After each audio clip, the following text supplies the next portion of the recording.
আসসালামু আলাইকুম প্রিয় দর্শকবৃন্দ, আশা করি সকলে ভালো আছেন। শুরু করছি মহান রব্বুল আলামিনের নামে। আজকে কয়েকটি গুরুত্বপূর্ণ বিষয় নিয়ে আলোচনা করব। সকলকে পুরো ভিডিওটি দেখার অনুরোধ রইল। অনেক কিছু শিখতে পারবেন, জানতে পারবেন। আলোচনার বিষয় বাইবেলের আলোকে স্রষ্টার একাত্মবাদ এবং যীশু খ্রিস্ট বা ঈসা আলাইসাল্লাম নিজেকে স্রষ্টা দাবি করেননি এবং সকল মানুষের নাজাতদাতা দাবি করেননি। এর পাশাপাশি আরেকটা বিষয় হচ্ছে খ্রিস্টানরা বাইবেলের আলোকে মুহাম্মদ সাল্লাল্লাহু আলাইহি সাল্লামকে মানতে বাধ্য। তো চলুন শুরু করা যাক।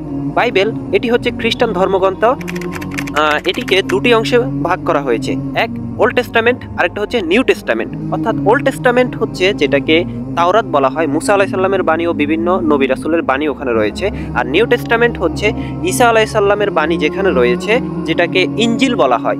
যদিও প্রকৃত তাওরাত এবং ইনজিল এই বাইবেলের মধ্যে নেই, বলতে পারেন এখানে ছিটেফোঁটা রয়েছে। খ্রিস্টানরা এর মধ্যে এত পরিমাণ বিকৃতি ঘটিয়েছে যা আপনারা আজকের ভিডিওতে দেখতে পাবেন। বাংলা বাইবেলের মধ্যে তো পুরোই বিকৃতি করে রেখেছে এরা। এদের কাটসাজি সবকিছুই আজকের ভিডিওতে আপনারা স্পষ্টভাবে দেখতে পাবেন। বাইবেল অর্থ হলো অনেকগুলো বই, আর এই বাইবেলকে বলা হয় কিতাবুল মুকাদ্দাসা। আর বাইবেলটা আপনারা যদি খেয়াল করেন, বাইবেলটা এখন বিভিন্নভাবে বিভক্ত। আপনারা যদি ক্যাথলিক বাইবেলটা দেখেন, ওখানে রয়েছে 73টি বই। আর যদি প্রটেস্ট্যান্ট বাইবেলটা দেখেন, ওখানে দেখবেন যে 66টা বই, অর্থাৎ 7টা বই ওখানে আবার কম।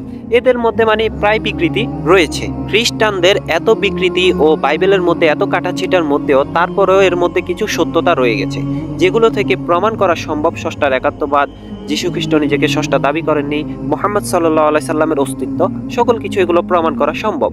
তো সর্বপ্রথম আমরা প্রথম টপিকটা নিয়ে আলোচনা করব। তো চলুন শুরু করা যাক। প্রথম বিষয়টা হচ্ছে স্রষ্টার একাত্মবাদ। ওল্ড টেস্টামেন্টে স্রষ্টার একাত্মবাদ সম্পর্কে কি বলা হয়েছে? ওল্ড টেস্টামেন্ট এর অর্থ হচ্ছে পুরাতন বিবরণী। এটা হচ্ছে ইহুদি ধর্মগ্রন্থ।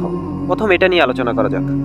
ওল্ড টেস্টামেন্টে বুক অফ ডিটোনমি বা যেটাকে বাংলাতে দ্বিতীয় বিবরণী বলা হয়, এর 6 নম্বর অধ্যায় 4 নম্বর অনুচ্ছেদে মুসা আলাইহিস সালাম বলছেন, শামা ইসরাঈল, শুনো ইসরায়েলবাসী, তোমাদের প্রভু বা ঈশ্বর কেবলমাত্র একজন। এরপরে দ্বিতীয় বিবরণী 4 নম্বর অধ্যায়ের 35 নম্বর অনুচ্ছেদে মুসা আলাইহিস সালাম আবার বলছেন, তোমরা যাতে জানতে পারো যে সদাপ্রভু ঈশ্বর, তিনি ছাড়া আর কোনো ঈশ্বর নেই। এরপরে বুক অফ আইজাইয়া বা যেটাকে বাংলাতে যিশায়া বলা হয়, এর 43 নম্বর অধ্যায়ের 11 নম্বর অনুচ্ছেদে বলা হয়েছে, মহান ঈশ্বর বলছেন, আমি একমাত্র প্রভু, আমার পাশাপাশি আর কোনো রক্ষাকর্তা নেই। বুক অফ যিশায়ার 45 নম্বর অধ্যায়ের 5 থেকে 7 নম্বর অনুচ্ছেদে মহান আল্লাহ বলছেন, আমি একমাত্র প্রভু, আমার পাশাপাশি আর কোনো ঈশ্বর নেই। এরপরে বুক অফ যিশায়ার 46 নম্বর অধ্যায় 9 নম্বর অনুচ্ছেদে মহান ঈশ্বর আবার বলছেন, আমি ঈশ্বর, আমার সাথে আর কেউ নেই। এবারে বাইবেলের খুব সুন্দর একটা অনুচ্ছেদ আপনাদের সামনে উপস্থাপন করব, যেটা দেখলে আপনারা সম্পূর্ণ ক্লিয়ার হয়ে যাবেন স্রষ্টার একাত্মবাদ সম্পর্কে, একেবারে পরিষ্কার হয়ে যাবেন।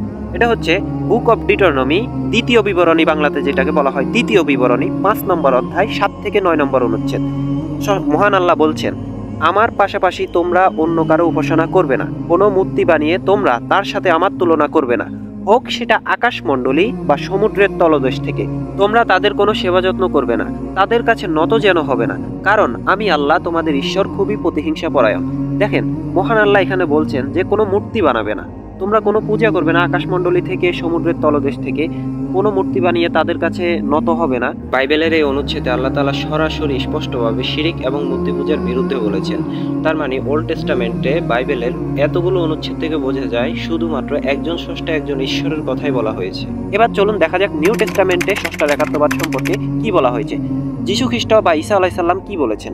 বাইবেল নিউ টেস্টামেন্ট, যেটাকে নতুন বিবরণী বলা হয়, এটা হচ্ছে খ্রিস্টান ধর্মগ্রন্থ। এখানের মার্ক অধ্যায় 12 অনুচ্ছেদ 28 এবং 29, একজন এসে যিশুকে জিজ্ঞেস করলেন যে আমাদের জন্য গুরুত্বপূর্ণ আদেশ কোনটি? তো যিশু উত্তর দিলেন, আমাদের জন্য প্রথম আদেশ হলো, হে ইসরায়েলবাসী শোনো, আমাদের প্রভু ঈশ্বর কেবলমাত্র একজন। আলহামদুলিল্লাহ, যীশু খ্রিস্ট এখানে লা ইলাহা ইল্লাল্লাহ বলেছেন, একজন স্রষ্টার কথাই বলেছেন। যোহান অধ্যায় 17 অনুচ্ছেদ 3, এখানে যীশু খ্রিস্ট বলছেন, এটাই অনন্ত জীবন, যেন তারা তোমাকে একমাত্র সত্য ঈশ্বর হিসাবে জানে এবং যাকে তুমি পাঠিয়েছো সেই যীশু খ্রিস্টকে জানে। এখানে যীশু খ্রিস্ট সরাসরি বা ঈসা আলাইহিস সালাম আল্লাহ তাআলাকে একমাত্র সত্য ঈশ্বর বলে উল্লেখ করেছেন এবং নিজেকে একমাত্র একজন প্রেরিত ব্যক্তি হিসেবে উল্লেখ করেছেন। এবার যীশু খ্রিস্ট বা ঈসা আলাইহিস সালামের শিষ্য পলের বক্তব্য শুনেন। প্রথম করিন্থীয় অধ্যায় নম্বর 8 অনুচ্ছেদ 6, এখানে বলা হয়েছে, তবে আমাদের জন্য একমাত্র ঈশ্বর আছেন, যিনি পিতা, সবকিছু তার থেকে এসেছে এবং আমরা তার জন্যই আছি। এখানেও একজন ঈশ্বরের কথা বলা হচ্ছে। এরপরে ম্যাথিউ অধ্যায় 19 অনুচ্ছেদ হচ্ছে 16 থেকে 17, একজন যিশুর কাছে এসে বলল, শিক্ষক, আমি কি করলে অনন্ত জীবন বা জান্নাত লাভ করব? যীশু খ্রিস্ট উত্তরে বললেন, তুমি কেন আমাকে ভালো বলছো? শুধু একজনই ভালো, আর তিনি ঈশ্বর। মানে ওই ব্যক্তি যীশু খ্রিস্ট বা ঈসা আলাইসাল্লামের কাছে এসে বলছে, আপনি তো মহান, আপনি তো অনেক ভালো। তখন যীশু খ্রিস্ট উত্তরে বলছেন, তুমি কেন আমাকে ভালো বলছো? ভালো তো শুধু কেবলমাত্র ঈশ্বর। তো বাংলা বাইবেলে কিন্তু যে তিনি ঈশ্বর, মানে তিনি একমাত্র ঈশ্বর, এই কথাটা নেই। এরা কি পরিমাণ কাটছিট করেছে বাংলা বাইবেলের মধ্যে, একটা বাংলা বাইবেলের মধ্যে এইভাবে নেই। তারা মানে এগুলো বদলে দিয়েছে। তো আপনি যখন অরিজিনাল হিব্রু বাইবেলটা দেখবেন, তখন সেখানে দেখবেন যে একজন ঈশ্বরের কথা লেখা আছে। আমি হিব্রু বাইবেলটা আনছি, দেখেন, এই হলো হিব্রু বাইবেল এবং ইংরেজি অনুবাদ। এখানে বলা হচ্ছে, so he said to him, তিনি উত্তরে বললেন, why do you call me good? তুমি কেন আমাকে ভালো বলছো? No one is good but one, একজন ছাড়া কেউ ভালো নয়, দ্যাট ইজ গড, তিনি হলেন আল্লাহ, তিনি হলেন ঈশ্বর। তারপরে বলা হয়েছে যে তুমি যদি অনন্ত জীবন পেতে চাও তাহলে তার আদেশ মানো, আল্লাহর আদেশ মানো। তাহলে যীশু খ্রিস্ট স্পষ্ট বলে দিয়েছে, তুমি কেন আমাকে ভালো বলছো? তুমি যদি জান্নাত পেতে চাও, তুমি একমাত্র আল্লাহর কথা মানো।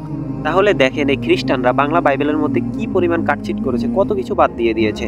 আপনি যদি বাইবেল সম্পর্কে সম্পূর্ণ ভালোভাবে জানতে চান, তাহলে হিব্রু বাইবেলটা পড়তে হবে, হিব্রু বাইবেলের অনুবাদটা পড়তে হবে। হিব্রু বাইবেলটা হচ্ছে হিব্রু ভাষায় রচিত, বাংলা ভাষায় নয়। তো বাংলাতে এরা যেভাবে নিজেদের মতো পেরেছে, মানে মানুষের মধ্যে যেভাবে পেরেছে ওইভাবে প্রচার করেছে। আর বর্তমানে দেখা যায় যে তারা কোরআনের আয়াত দিয়ে বাইবেল প্রচার করে। মানে কি সুন্দর তাদের চিন্তা ভাবনা, কি পরিমাণ যে ধর্মকে এরা বিকৃত করে। আর এদের গুরুরাই বলছেন, চার্চের ফাদাররাই বলছেন যে বর্তমান বাইবেল প্রায় 95% বিকৃত হয়ে গেছে। এতে কিছুটা সত্যতা রয়ে গেছে, মানে তাওরাত ইনজিলের ছিটে পোটা কিছুটা রয়ে গেছে, যেটা থেকে কিছু সত্যের বাণী পাওয়া যায়। তাহলে ওল্ড টেস্টামেন্ট ও নিউ টেস্টামেন্টের এতগুলো অনুচ্ছেদের আলোচনায় বোঝা গেল যে দুজনই, ঈসা আলাইসাল্লাম এবং মুসা আলাইসাল্লাম, বাইবেলের মধ্যে ষষ্ঠার একাত্মবাদের কথাই উল্লেখ করে গিয়েছেন। এবং খ্রিস্টানরা যদি ভালো করে বাইবেল পড়ে, তাহলে তারা একজন স্রষ্টা, একজন আল্লাহকে মানতে বাধ্য। এরা কথা হচ্ছে যে ঠিকমতো ধর্মগ্রন্থ পড়ে না, এদের গুরুরা যেভাবে এদেরকে বোঝায় ওরা সেভাবে বুঝে নিয়েছে। নিজেদের ধর্মগ্রন্থ তো এরা উল্টিয়ে দেখে না, যদি একটু দেখতো তাহলে হয়তো সত্যের বাণী পেত।